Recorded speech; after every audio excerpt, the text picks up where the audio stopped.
पुरुषोत्तम सर्वपूर्ण श्री गुरु वाल्मीकि भगवान जी। प्रणाम।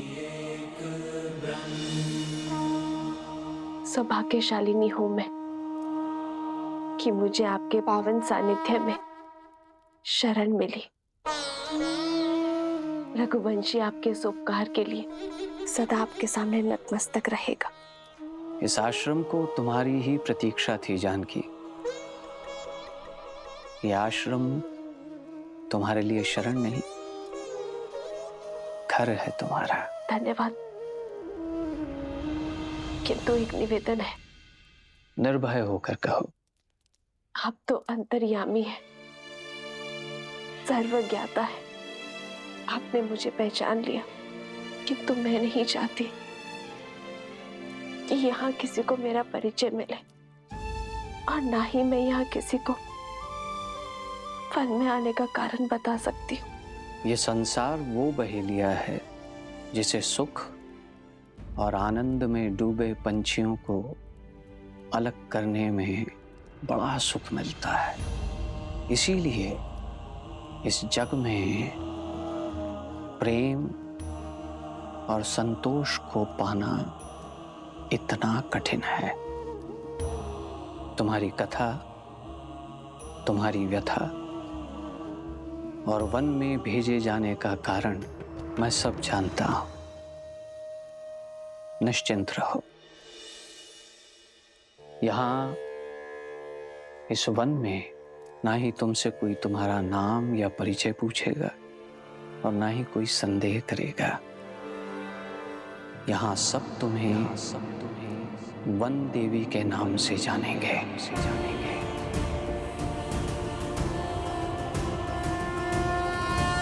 इस आश्रम में सुख से रहो और अपने पुत्रों के जन्म के पश्चात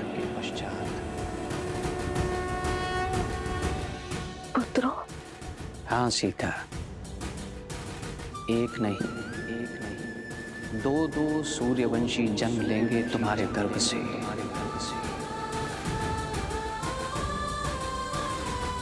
और इस आश्रम में धर्म का ज्ञान प्राप्त करेंगे।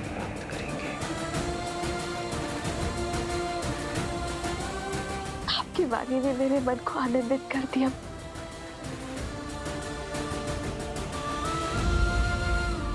किंतु एक प्रश्न है जिसने मेरे मन को व्याकुल किया हुआ है। यदि उसका भी निदान हो जाता तो। पूछो पुत्री, निर्भय होकर पूछो। क्या मेरा परिवार कभी एक हो पाएगा? क्या कभी मैं, मेरे पुत्र, मेरे स्वामी पुनः कभी मिल पाएंगे?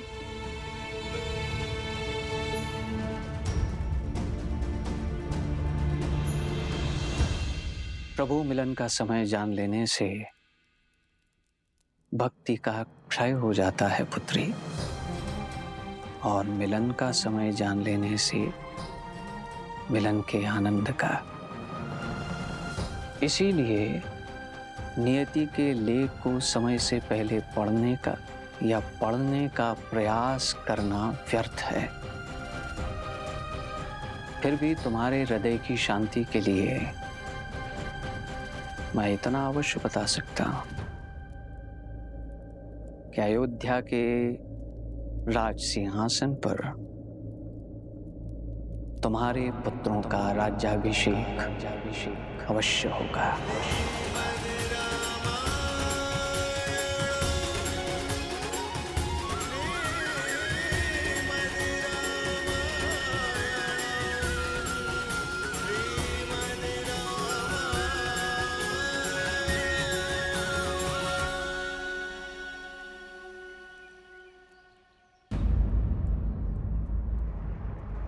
ऋषिवर,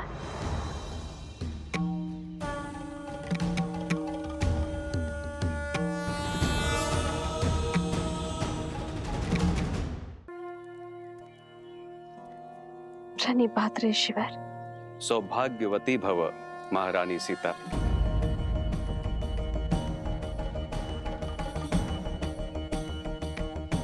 देवी, चिंतित ना हो, यहाँ मेरे अतिरिक्त किसी और को यह भान नहीं। परंतु भगवान को है। उन्होंने मुझे वनदेवी नाम प्रदान किया है ऋषिवर। जैसी त्रिकालदर्शी भगवान की इच्छा। हे वनदेवी, आपका इस आश्रम में स्वागत है। धन्यवाद ऋषिवर। पुनः मिलन तक मैं पूरी श्रद्धा से अपने कर्तव्य को निभाऊंगी। सोहती सी ये राम के जोरी, छवि सिंगारू मन हूँ एक ठोरी।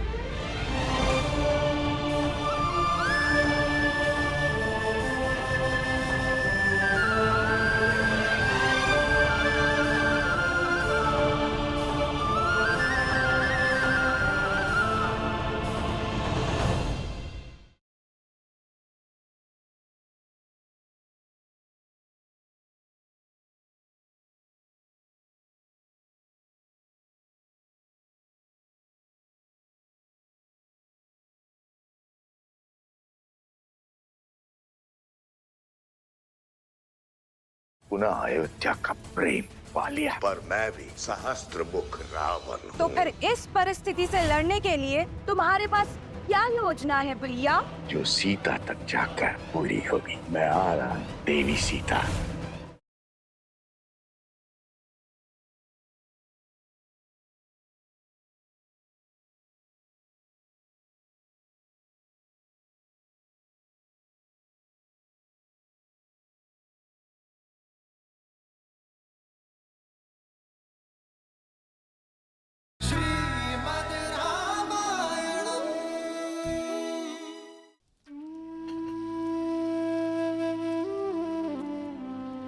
जानती हूँ राम कि तुमने सात्विक जीवन जीने का निर्णय किया है और राजसी भोजन स्पर्श भी नहीं करोगे, इसीलिए वनवासियों वाला भोजन ही लाई हूँ।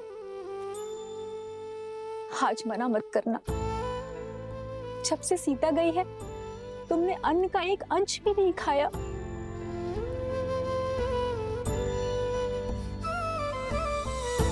बात भोजन के प्रकार की नहीं है माँ, भूख की है।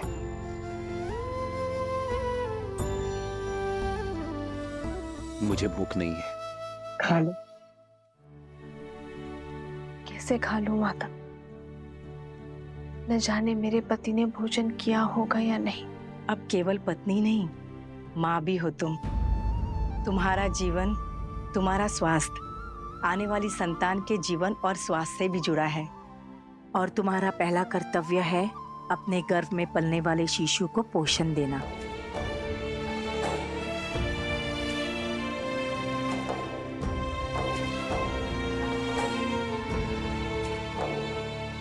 जिस पीड़ा में आप है, निश्चिंती आपने अनुग्रह नहीं किया होगा। अरे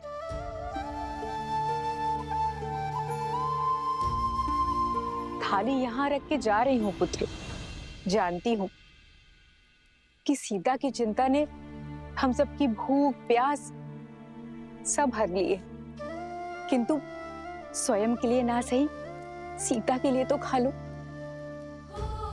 क्योंकि इतना विश्वास तो है सीता के पतिव्रत धर्म पे कि जब तक तुम कुछ नहीं खाओगे वो भी अन्न को स्पर्श नहीं करेगी। जन्म जन्म का है ये संगम, राम रतन सीता वैभव धन। एक है पौरुष, एक समर्पण, एक है रूप तो दूजा। गुरु माँ का कथन भी उचित है। अयोध्या के कल का पालन करना भी तो आवश्यक है। आर्य राम सिया राम सिया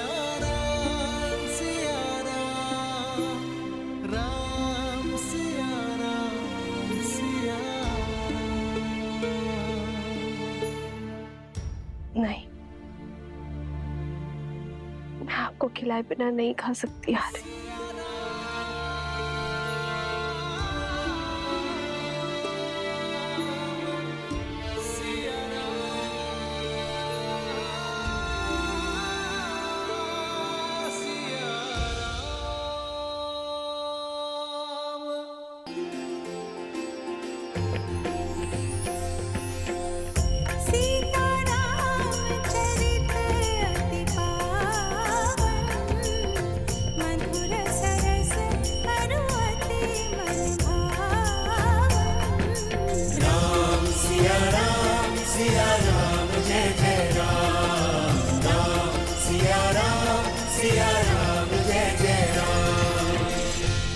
जब पता होगा कि आपने भोजन किया है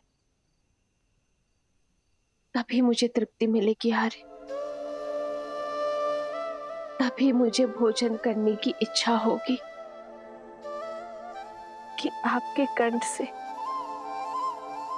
ग्रास न उतरने का विचार ही मुझे भयभीत कर रहा है आर्य।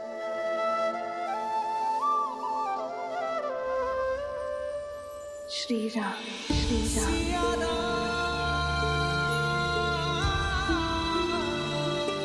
सीते,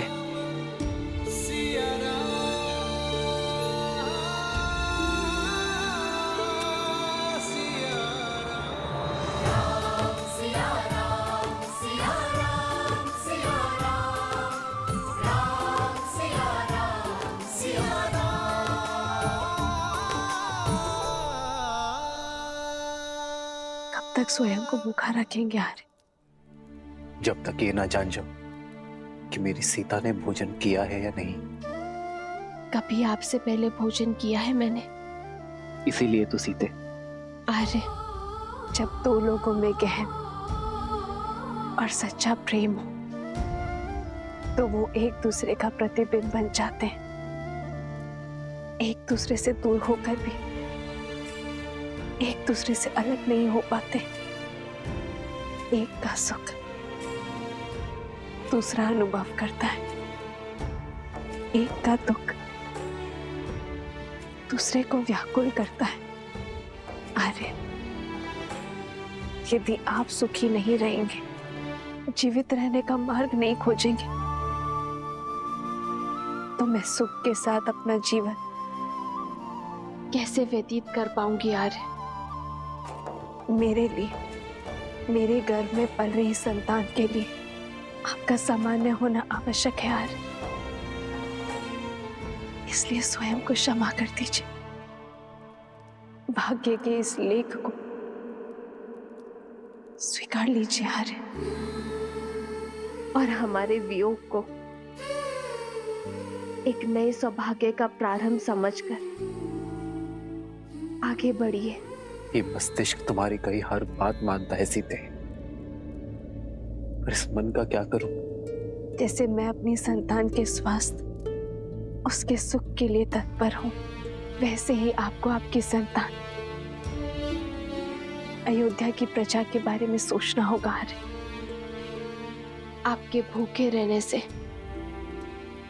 उन्हें सुख नहीं मिलेगा आर्य। कैसे करे भव पार ये राम, राम सिया राम, सिया राम, सिया राम।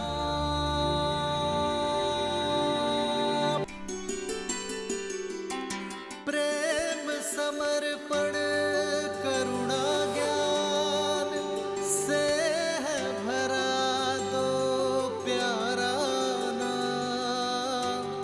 जय सिया राम, जय जय सिया राम, जय सिया राम, जय जय सिया राम। मैं जानता हूं सीते, जब तक मेरे मुख में ग्रास नहीं जाएगा तब तक तुम भी नहीं खाओगी। इसलिए मैं अपना व्रत तोड़ता हूं। तुम भी खा लो सीते।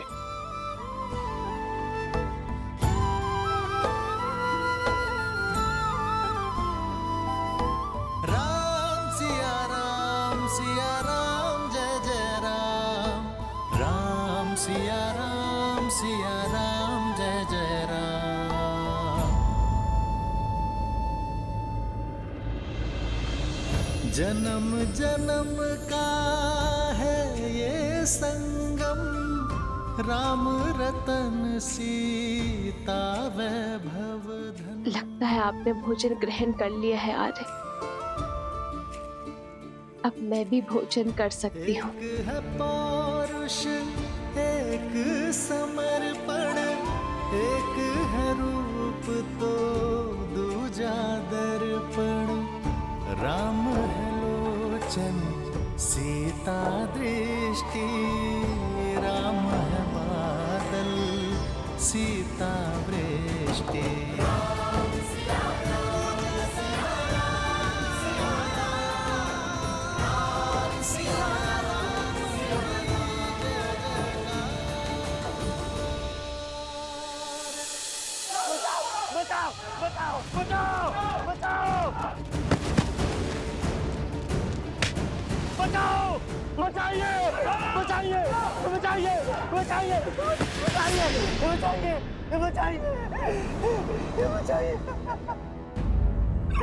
मुझे क्षमा कर दे, मुझसे त्रुटि हो गई। क्षमा करे महाराज, क्षमा करे महाराज, क्षमा करे। जब से आपने महारानी का त्याग किया है, तब से मेरे पति आत्मग्लानि में दिन भर दिन घुट घुट के जी रहे। महाराज, मैंने उनको क्षमा कर दिया महाराज। वो आपसे क्षमा मांगना चाहते हैं महाराज, पर आपसे दृष्टि मिलाने की शक्ति नहीं है उनके पास महाराज। इस वजह से वो आपसे क्षमा मांगने नहीं आ पाए महाराज। जब तक आप इन्हें क्षमा नहीं करेंगे, तब तक ये अयोध्या वासी भी इन्हें क्षमा नहीं करेंगे महाराज। आप क्षमा कर दीजिए महाराज। देखिए इनका क्या हालत कर दिया इन लोगों ने महाराज। मुझसे त्रुटि हो गई महाराज, खुदा भी ऐसा नहीं करूंगा।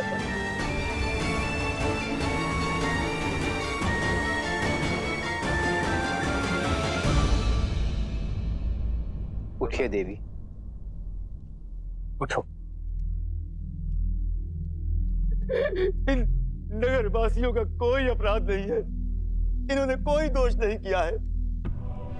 मैं जानता हूं महाराज, मैं इसी योग्य हूं, मुझे क्षमा कर दीजिए महाराज। मेरी मति भ्रमित हो गई थी महाराज, मुझे क्षमा कर दीजिए प्रभु, मुझे क्षमा कर दीजिए। मैं तुम्हें क्षमा करता हूं वस्त्रक, किंतु क्षमा के साथ साथ दायित्व भी आता है। मैं आज तुम्हें एक दायित्व सौंपता हूं कि तुम ना केवल अपनी पत्नी को सम्मान सहित अपने जीवन में सम्मिलित करोगे, बल्कि अपने राज्य की रक्षा भी करोगे।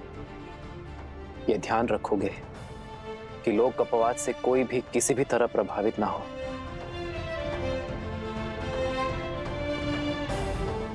वस्त्रक, अब मेरे साथ साथ तुम भी राज्य की सेवा का दायित्व उठाओगे।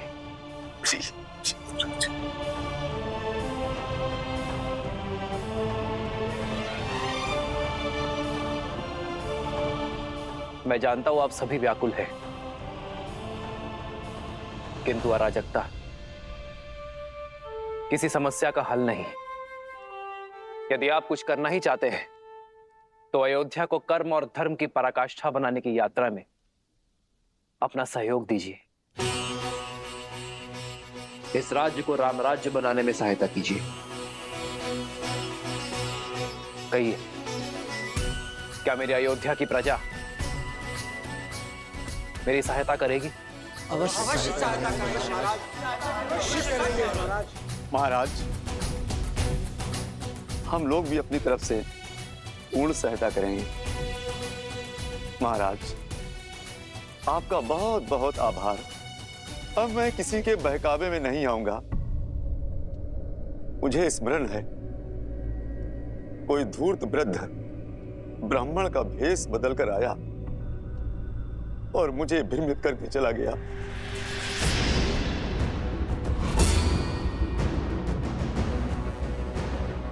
वस्त्रक, किस वृद्ध ब्राह्मण के बारे में कह रहे हो तुम? कौन है, वो कहाँ रहता है, बताओ मुझे।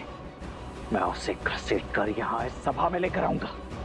जिसने मेरी भाभी माँ पर इतना बड़ा लांछन लगाया है, उसे तो पाताल से भी घसीट कर लाएगा ये लक्ष्मण। लक्ष्मण, संदेह फैलाने वाले को पकड़ने का कोई औचित्य नहीं है। औचित्य है महाराज। ये वही व्यक्ति है जिसके कारण आपने मेरी भाभी माँ को वनवास दे दिया है। हमारा समस्त परिवार तार-तार हो चुका है और आप कह रहे हैं कि उसका सत्य जानकर भी इतने शांत कैसे रह सकते हैं आप? यही तो वो व्यक्ति चाहता है कि हमारा बल, हमारा श्रम हम व्यर्थ करें।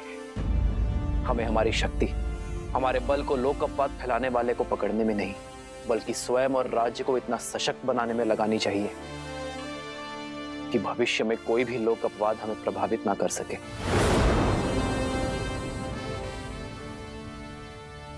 परंतु मैं तो उस पापी को खोज कर रहूंगा जिसके कारण मेरी भाभी मां को उन्हें वनवास का दर्श सहना पड़ा।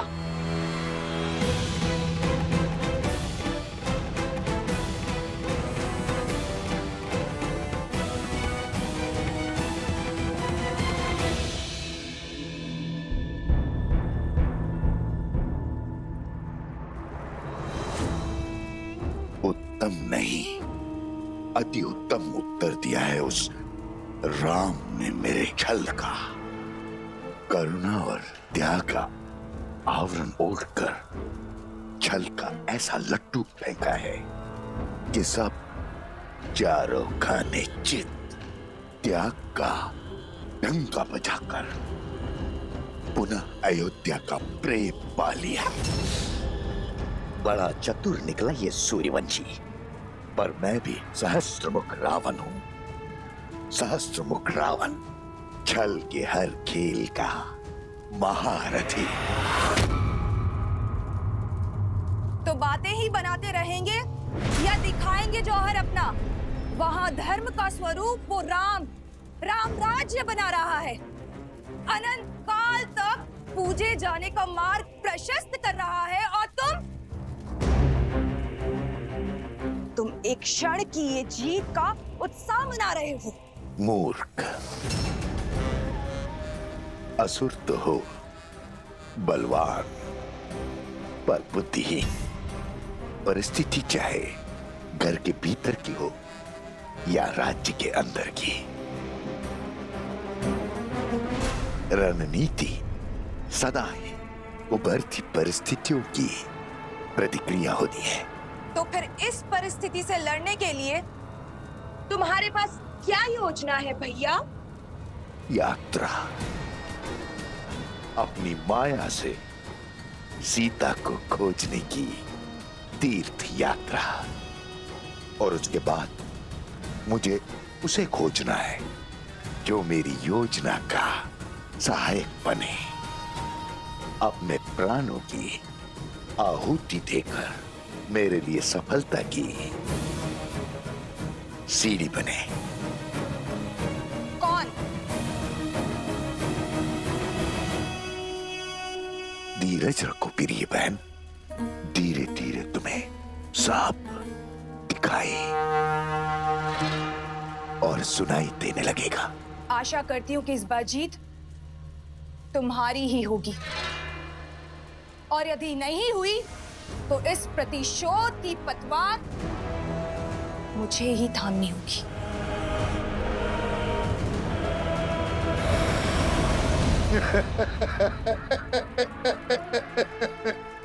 भावुक हो गई प्रिय बहन, भावुक हो गई। किंतु बहन, युक्त भावनाओं से नहीं, युक्ति से लड़े जाते हैं। युक्ति से यात्रा आरंभ हो।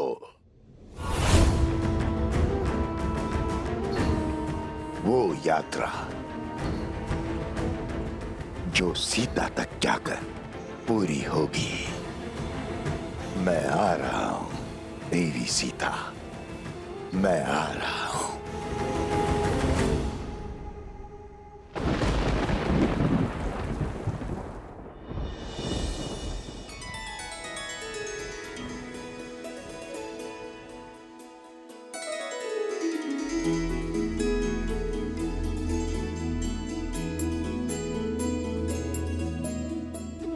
कह नहीं सकते, किंतु अपनी माता की हर बात अवश्य सुनते हो तुम दोनों, है ना? तो चलो, आज तुम्हें अपने प्रभु की लीला सुनाती हूँ।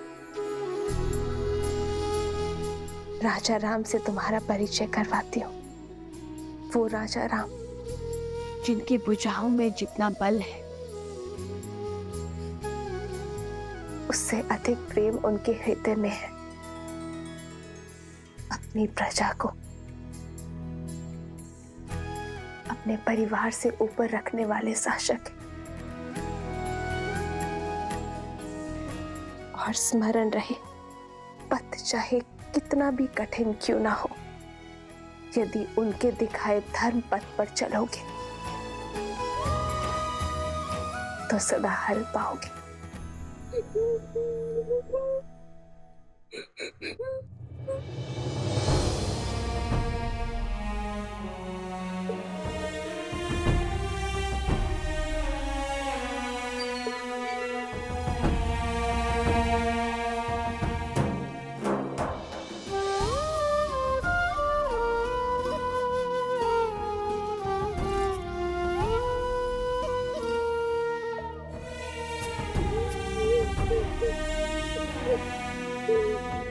तुम रो क्यों रहे हो? इस सुंदर मुख पर मुस्कान कैसे आएगी? आप भुवन देवी है ना? देवी अर्थात ईश्वर। आपके पास तो अथाह शक्तियां होंगी। क्या आप मेरी माता को ला सकती हैं?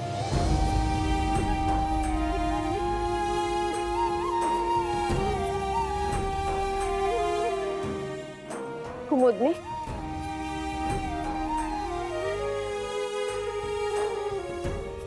ये बालक कौन है और इसकी माता को क्या हुआ? वो शांडिल्य है। 2 वर्ष पहले एक दिन उसकी माता वन में गई और फिर कभी नहीं लौटी। वो तब से अपनी माता की प्रतीक्षा कर रहा है। वो नहीं जानता कि उसकी माता को लवणासुर राक्षस ने खा लिया है। अब वो कभी नहीं लौटेंगी। लवणासुर?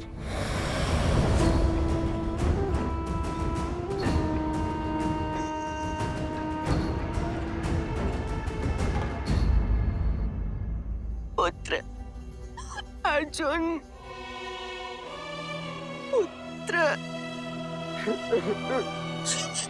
पुत्र अर्जुन, तुम कहीं नहीं जाओगे। सुना तुमने? तुम कहीं नहीं जाओगे। क्षमा करना बहन, मैं विवश हूँ। हर अमावस्या को हमारे गांव से उस दुष्ट लवणासुर को किसी की बलि देनी पड़ती। इस बार तुम्हारे घर की बारी। इकलौता पुत्र है मेरा, इसका बलिदान कैसे दे दूं? इसकी मृत्यु से मेरा पूरा वंश नष्ट हो जाएगा। मुखिया जी, कुछ तो कीजिए। कुछ नहीं हो सकता हरिया, फिर भी तुम कहते हो तो मैं प्रयास करता हूं। कोई है? अरे है कोई जो पुत्र अर्जुन के स्थान पर अपना बलिदान देने को सज्ज हो?